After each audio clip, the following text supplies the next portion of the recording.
Since now the operation is targeting mobile drug hawkers, makeshift drug shops, as well as those working out of mobile vehicles. Now, this afternoon, would like to know why this operation is now called for. And to help us appreciate this, we do have Abiaz Ramwiri, who is the National Drug Authority spokesperson. Good afternoon and welcome to NTV at 1. Thank you, Madrid, and good afternoon, the viewers of NTV.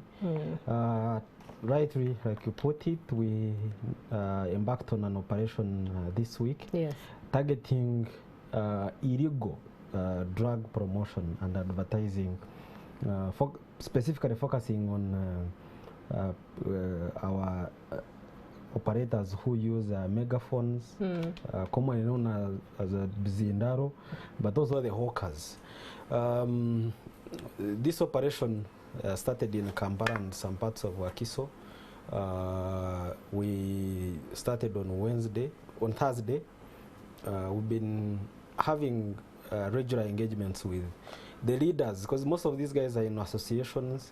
We've engaged them privately, warned them against the illegality, because according to Section 27 of the Uganda National Drug Authority Policy and Authority Act, anyone who is going to promote, to put out any promotion of drug needs clearance from National Drug Authority to protect the public from misleading drug information. You need, as the drug consumer, the person who's going to use this drug, you need accurate information, but also information about this drug should be as the drug is going to work.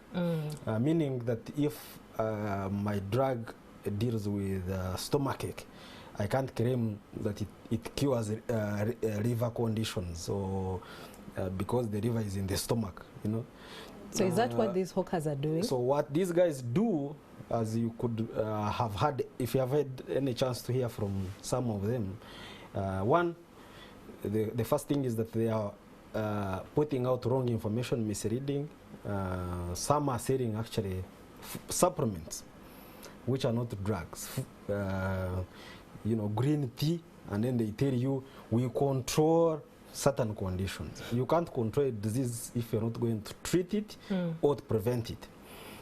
There was one, you know, we found in Kireka, this old woman saying she deals with the uterus condition, and if you know, in a very desperate state of the DMC vehicle which doesn't move, and you know, when we're picking things, I was in my mind was like, but also the public, do you really pay attention to where you're going to take your life to be saved?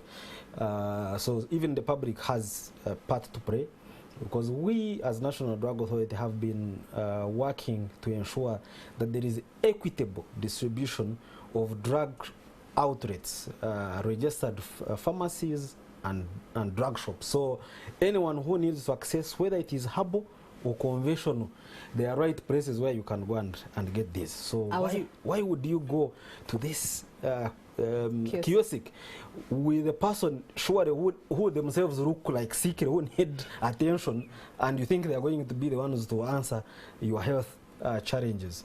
We call upon the public to be cautious of, because health, you know, it's all about, it's what you're trying to.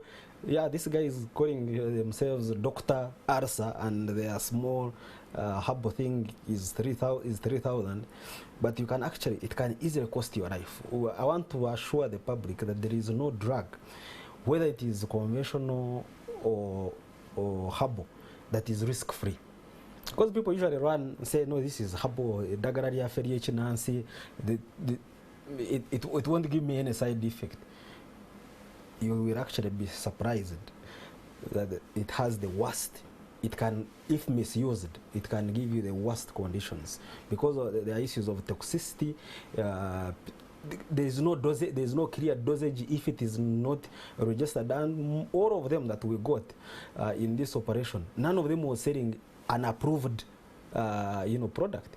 We have, as National Drug Authority, approved more than 94 local herbal products. So that's what I'm saying.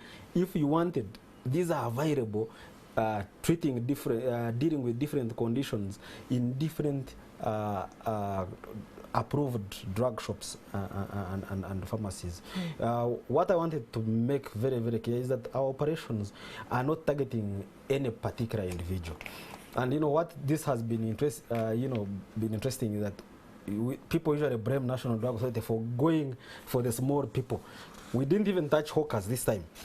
We went for what people call the big fish. We got some Chinese who have been going around and fleecing people because they are selling supplements, these green teas, and they are claiming they are drugs.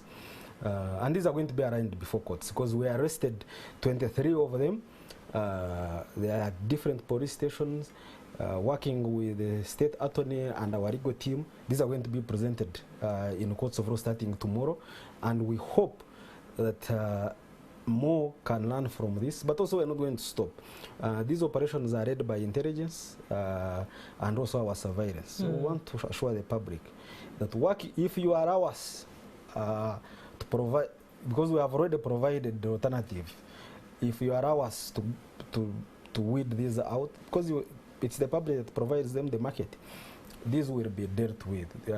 Our key mandate is to ensure that we provide the public with a safe, good quality, and drugs that work well. Okay. Mr. Wamiri, has it occurred to you that probably what attracts or what compels the public to go for these drugs is the affordability? I hinted on that. There's nothing that is priceless as your life. Yeah. We are talking about health. So, but also, yes, it can be cheap at the buying, but it can cost you much more trying to reverse the conditions that cheap product brings to your life. I mentioned to you that there are issues of toxicity. This can actually end up damaging your organs, and that you can't put a price to that. Okay. But also, we have other cheap herbal approved products that are already available in pharmacies and drug shops. So there is no shortcut. But also, the key thing is you cannot put price to life. All right. And finally, what advice would you give those who are still involved in the business as we conclude? We are coming for them. That's what I can tell them, because we've given them all the advices. We've told them what they know what to do. You know, the good thing is the drug business is very, very profitable. I want Ugandans to know that. So they are not lacking money to have their products approved, but also they are freezing a lot of money from Ugandans. So the reason they are persistently keeping in that criminality is because they are making money, and I want to assure them that we're going to come for them. They will be arrested, arraigned before courts overall, and they will pay for it. Yes, that is Mr. Ramwiri Abiaz, the National Drug Authority spokesperson, getting to share some light on this. Now, pick a lesson or two and probably put it to good use. Yes. Well, we'll be taking a short break, and NTV at 1.